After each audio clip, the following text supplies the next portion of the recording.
대해서 잘 받아주시면 되겠습니다. 자, 130페이지 이제 보시면은 첫 번째로 알려주고 있는 용어는 두 가지 시초선이라는 말과 동경이라는 말이 나와 있어요. 자, 가볍게 이게 좌표 평면상에 여기를 그냥 원점이라고 생각을 해보자. 우리가 원점에서 오른쪽으로 가는 이 친구를 그러니까 일반적으로는 X축의 양의 방향으로 얘기를 하죠. 그러니까 내 기준에서 오른쪽. 그래서 이 친구를 갖다가 시작되는 선이다 해서 시초선이라는 이름을 붙여줄 거야. 각의 크기가 이 선으로부터 출발한다는 얘기가 되거든요. 자, 그게 다른 말로 무슨 말이냐면은 여기에 이렇게 있을 때 얘는 몇 도란 얘기가 될까? 출발하지 않았으니까 0도란 얘기가 되겠죠. 그래서 이제 시초선이 0도다 기억을 해주시고, 그 다음에 동경이라는 단어가 나와 있어요. 동경이 움직일 동이고 움직이는 시계바늘이다 라고 그냥 생각을 해주면 돼. 그냥 시계가 돌아가는 거 생각해주면 되는데, 시초선에 있던 동경이 이렇게 위로 움직였어. 얼마큼 움직였냐 표현하면은 알파라고 한번 표현해 볼게요. 아직 우리가 60분법을 쓰고 있으니까 오른쪽에 도를 붙입니다. 자, 이거를 방향을 잘 얘기해야 되거든. 지금 이게 이쪽으로 돌아갔단 말이지. 이게 시계랑 좀 비교를 해보시면 시계바늘의 움직이는 방향과 반대죠. 그래서 일단 기본적으로 각의 크기를 약속할 때 시계바늘 반대 방향으로 움직이는 게 기본 양의 각의 크기 약속이 됩니다. 저쪽으로 넘어가야 플러스 각이 된다는 거야. 그러면 이제 반대는 뭘까요? 음의 각이 되겠죠. 마찬가지로 음의 극도 약속할 수 있는데 요 정도로 동경을 하나만 더 그려볼게. 이거는 시초선으로부터 어떻게 보면 움직임이 이제 시계 방향으로 진행이 됐다고 볼 수 있겠죠. 그래서 이 친구 같은 경우는 이제 반대로 갔으니까 음의 방향에 대해서 마이너스 뭐 예를 들어서 30도다 이런 식으로 지금부터는 각 앞에 음수를 붙여도 괜찮다라는 거야. 여러분 머릿속에서의 각은 0도부터 90도 정도까지 이제 해봤자 삼각비였잖아, 그치? 근데 그게 이제 반대 방향으로도 확장이 되는 과정이고, 일단 시계 방향 그리고 반대 방향 해서 이 풀마 구분하는 거 좀 연습을 잘 해주시면 됩니다.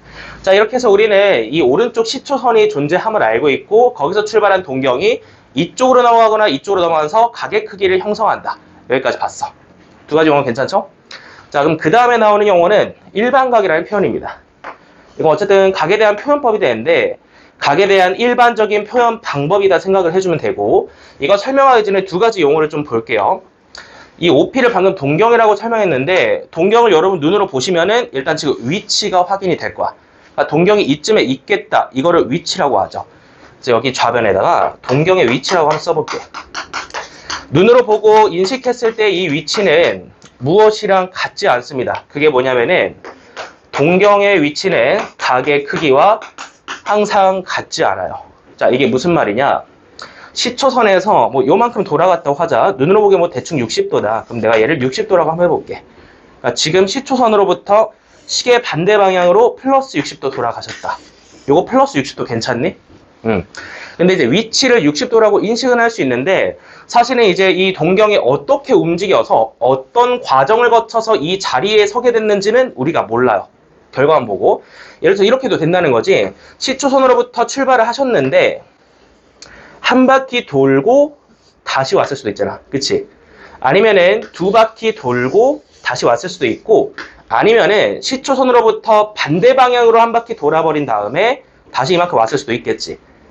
이거를 뭐라고 얘기하면 동경의 회전 방향과 크기라고 얘기해요. 우리가 눈으로 위치를 인식하는 순간 저 동경이 어떤 과정을 거쳐서 저 자리에 서게 됐는지 알아요, 몰라요? 모르기 때문에 일반각이라는 표현을 약속을 하는 겁니다. 그래서 고등학교 때부터는 출제자가 어떠한 언급을 안 했을 때는 기본적으로 일반각 표현이 들어가면서 계산이 진행이 됩니다. 자, 그럼 앞에 뭘 붙이면 일반각 표현이 될 것이냐? 이 각의 크기를 그냥 알파라고 해볼게. 요만큼 이제 알파도 돌아갔다고 치면은 알파만 쓰면 안 되고, 알파 앞에다 뭐 붙이면은 여기 빈칸 보세요. 360도 곱하기 n이 들어갑니다. 자, 일단 360도라는 거가 이렇게 한 바퀴를 얘기하는 거죠. 근데 이제 뒤에 n이 중요한데, n이 뭐 하느냐 하면은 얘가 일단 양수일 수도 있고 음수일 수도 있어. 얘가 곱하기 1이나 곱하기 2 같은 경우는 시계 반대 방향으로의 움직임이 있었다라는 얘기고, 이게 혹시 마이너스 1이나 마이너스 같은 음수 정수일 경우에는 시계 방향으로 움직임이 앞서 있었다는 얘기가 되겠죠. 이렇게 n을 내가 조정할 수는 있어요. 정수로 0일 수도 있고 1일 수도 있고 마이너스 3일 수도 있거든. 근데 이제 n에 상관없이 위치는 달라요, 같아요?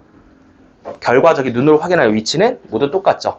위치는 똑같으나 실제로 계산할 때 그 각의 크기가 다르기 때문에 항상 이렇게 360을 앞에 붙여서 표현해 줍니다. 괜찮니? 여기까지 우리는 일반각의 표현법을 약속을 했어요. 고등과정에서는 별다른 언급이 있지 않는 이상 전부 다 일반각으로 표현하고 가져갈 것이다. 확인하시고, 자, 이제 그 다음으로 나오는 거는 어떤 사분면에 해당하는 각을 얘기를 합니다. 우리가 일단 사분면이라는 개념은 잘 알고 있어. 요 풀풀 좌표를 가지고 있는 1사분면부터 2사분면, 3사분면, 4사분면이 약속이 되어 있는데, 예를 들어서 어떤 동경이 요 1사분면상에 위치를 하고 있다고 해보자. 내가 알고 있는 특수각들을 얘기를 하는 거야. 뭐 예를 들어 30도나 45도나 60도 이런 친구들 있지. 이 친구들을 일단 1사분면에 있다고 얘기를 해버리면은 우리 머릿속에서는 이 정도 생각은 해줄 수 있어. 일단 0도보다는 크고 90도보다는 작지 않을까? 1사분면상이니까. 여기 등호 없는 것도 잘 알고 있죠? 얘는 사분면에 속하지 않는 중립이니까 등호 없이 일단 0도와 90도 사이로 한번 배치를 해볼게. 될 것 같죠? 그러니까 눈으로 보기에 될 것 같죠? 근데 계산할 때 이렇게 하면 돼요? 안 돼요? 안 돼요.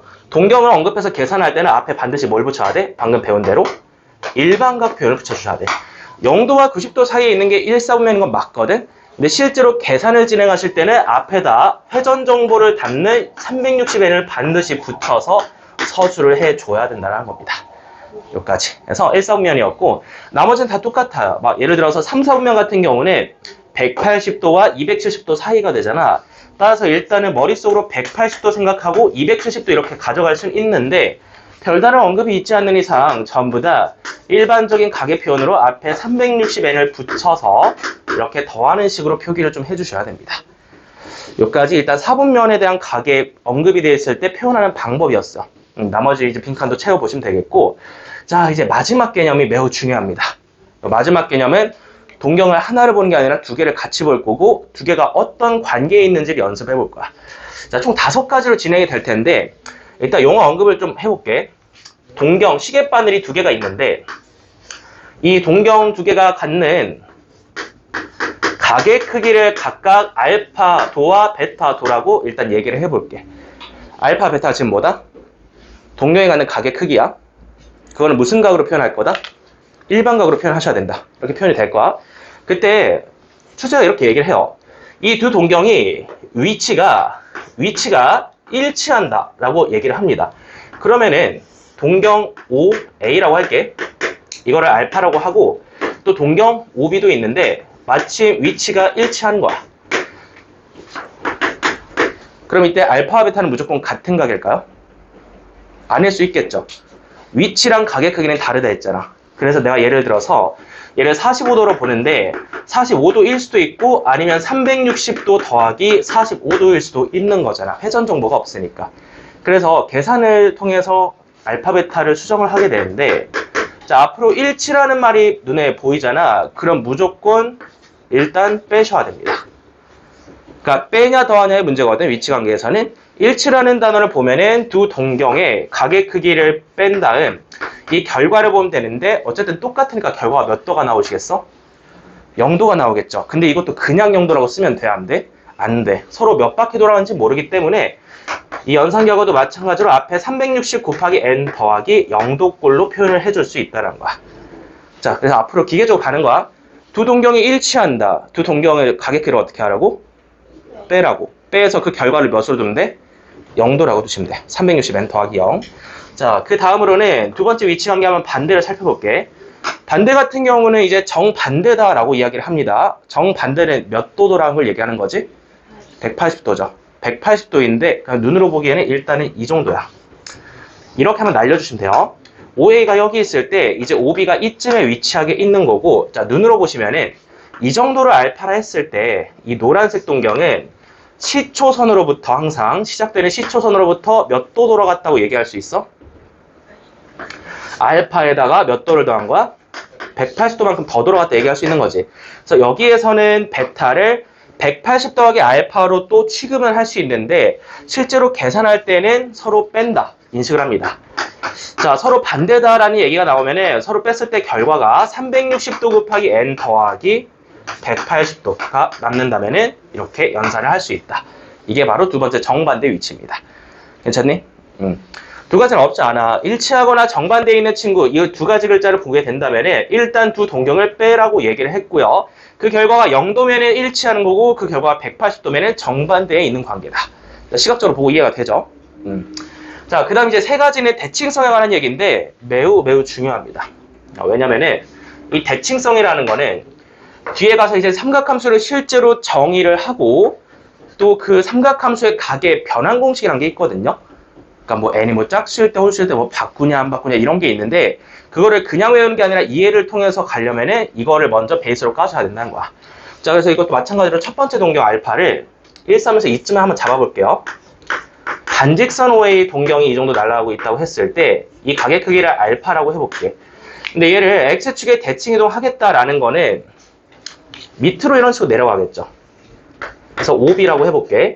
그럼 내가 얘를 베타라고 일단 이름을 부를 건데 얘를 알파랑 비교하면 어떤 관계가 있는 거냐면은 그냥 마이너스 알파라고 봐도 되지 않겠니? 아까 맨 처음에 얘기했죠. 저 이쪽 방향 시계 반대 방향으로 하면 플러스고 시계 방향으로 오시면 마이너스라고. 그러니까 이게 절대값이 아니라 똑같고 부가 풀마 반대인 거야. 그럼 여러분 이제 생각해봐. 얘는 알파고 얘는 마이너스 알파잖아. 두 동경의 크기를 어떻게 해야 될 것 같아? 이번엔 빼는 게 아니라 더하는 거죠. 서로 더해야 돼. 왜 더하냐면은 둘이 더하면 0도가 나오잖아. 자, 그래서 앞으로 기계적으로 행동해야 돼. X축 대칭이라는 말을 받았잖아. 그러면은 두 동경에 언급된 각의 크기를 서로 더해서 그 결과가 일반각 표현으로 360 곱하기 n 더하기 0도가 된다면은 더해서 0도가 된다면은 X축 대칭이다. 이렇게 인식을 하게 되는 겁니다. 괜찮니? 핵심은 그림이 없어도 내가 얘를 보고 바로 인식을 할 수 있어야 된다는 거야. 그림을 가려놔도 여기 식을 보고 이 위치 관계를 머릿속에 떠올릴 수 있어야 됩니다. 자, 이 첫 번째 X축 대칭이었고 다음 Y축 대칭 좀 넘어가 볼게요. Y축 대칭 같은 경우는 이 친구를 이 세로선에 뒤집는 거니까 이 정도의 위치가 형성이 되겠죠. 이 반직선 OB가 이 정도 날아갔다고 치자. 그러면은 베타를 이 정도로 잡아야 되지 않을까? 이 정도 시초선으로부터 날아온 각이 베타가 되겠죠. 괜찮니? 자, 이제 베타를 알파를 여기서 좀 표현을 해볼 거야. 예를 들어서 여기를 180도라고 잡아주게 된다면은 여기는 그러니까 요 정도 예각을 잡아줬을 때 얘는 알파랑 똑같이 볼 수 있겠죠. Y축 대칭이니까 거울에 반사된 모습이잖아. 그래서 여기를 알파 각이랑 동일하게 봤을 때 베타를 지금부터 어떻게 표현할 거냐면은 180도에다가 돌아갔다가 이만큼 다시 왔다 해서 빼기 알파라고 표현할 겁니다. 납득되니? 움직이는 걸 봐봐. 시초선으로부터 180도 돌아가셨다가 다시 알파만큼 빠꾸했다고 해서 얘를 180도 빼기 알파 각이다 이렇게 표현을 할 거야. 괜찮아? 이번에도 마찬가지야. 얘는 알파고 얘는 이제 180 빼기 알파니까 서로 뭐 하고 싶어? 더해봐야겠죠. 더했을 때 결과가 뭐가 나와? 180도가 나와. 그래서 앞으로 기계적으로 행동할게. Y축 대칭이다라는 말을 받으면은 두 동경의 각의 크기를 더해봤을 때 일반각 표현으로 360 곱하기 n 더하기 뒤에 180도가 남는다면은 식만 보고 이제 Y축 대칭이다 이런 식으로 인식을 할 수 있어야 된다는 거야. 여기까지 네 번째 대칭이었습니다. 괜찮나요? 마지막 대칭 하나 나왔습니다. 매우 중요한데요. 자, Y는 X 대칭 한번 가볼게요. Y는 X 대칭 같은 경우 좀 익숙하거든요. 저번 단원에서 일단 지수로그 볼 때 역함수 만들 때도 이용하던 대칭성이고 이거를 각에 대해 볼 때는 그냥 예시를 하나 잡는 게 좀 편할 것 같아요. 우리가 잘 알고 있는 특수각 하나 예시를 잡아보자. 자, 예를 들어서 이만큼 잡아서 동경 OA를 30도라고 한번 해볼게. 그리고 나서 저 반대편에 60도 동경도 한번 잡아볼게. 자, 이렇게 30도와 60도를 잡아요. 그럼 30도와 60도를 더하면 90도가 되겠죠. 실제로 여기가 30도만큼일 때 60도 동경 여기 빈칸이 30도잖아. 90도에 빼면은. 그래서 둘이 더한다는 생각을 할 수 있고 앞으로 이렇게 Y는 X 대칭이다라는 글자를 보게 된다면은 둘이 더했을 때 360 곱하기 n 항상 들어가는 거고 뒤에 마지막에 90도가 남으면은 이거를 Y는 X 대칭으로 인식을 하시면 됩니다. 다른 사분면에서 다 되는 거야. 뭐 예를 들어서 동경이 이쯤에 있다고 하자. 알파가 요만큼이야. 요만큼이고 베타도 한번 뒤집어 볼까? 적당히 미적 감각 이용하셔서 반대로 좀 돌려주시면은 이 정도가 되겠죠. 그럼 얘는 어느 정도 잡는 거야? 베타 정도 잡는 거야. 그래서 이 노란색을 여기에 붙여서 더해주면 여기까지 오게 되니까 더했을 때 90도가 남는다를 시각적으로 이해할 수 있는 거야. 어떤 사분면에 있든 일단 Y는 X 대칭이면은 둘이 더했을 때 90도가 남는다는 결과를 확인할 수 있습니다. 여기까지 위치관계 5가지였어. 괜찮나요? 그래서 우리가 일단 삼각함수를 다룬다는 거는 시작이 이렇게 동경, 시계바늘의 움직임을 관찰을 하면서 각을 계속 서술하는 연습을 해야 됩니다. 예를 들어보자. 너네 단위에 대해서 좀 많이 알고 있니? 그러니까 미국 단위 말고 SI 단위, 국제 단위 몇 가지 알고 있죠? 예를 들어 무게는 뭐야? 무게의 국제 단위가 뭐야? 킬로그램. 길이는? 킬로미터. 이런 것들이 국제 단위잖아. 근데 이제 미국 단위도 따로 있는 거 알죠? 단위라는 거는 좀 그 나라마다 좀 편하게 사용하는 면이 있거든요. 뭐 예를 들어서 우리나라도 따로 단위가 있는데 안 쓰잖아, 지금은. 그래서 일단 단위에 대한 얘기를 다음에 하게 될 건데, 이 단위가 왜 새롭게 정의되는지를 호도법을 통해서 잘 살펴보셔야 됩니다. 저거는 일단 단위 약속은 좀 2교시 때 좀 진행을 해보고, 일단 여기까지 배운 동경의 어떤 각에 대한 서술, 몇 가지 계산 연습 좀 해볼게요. 자, 페이지 넘어갑니다. 근데 여기 달리는 그 핑크부터 이제 30%부터 응? 여기 핑크깔로 하신 값에서 핑크? 얘 베타라고 이름 붙일까? 어. 아까 왜 30%부터 아, 내가 잘못 그린가? 땡큐. 이렇게 시초는 항상 출발해야 된다. 됐어? 응. 자, 이제 넘어갑니다. 다음.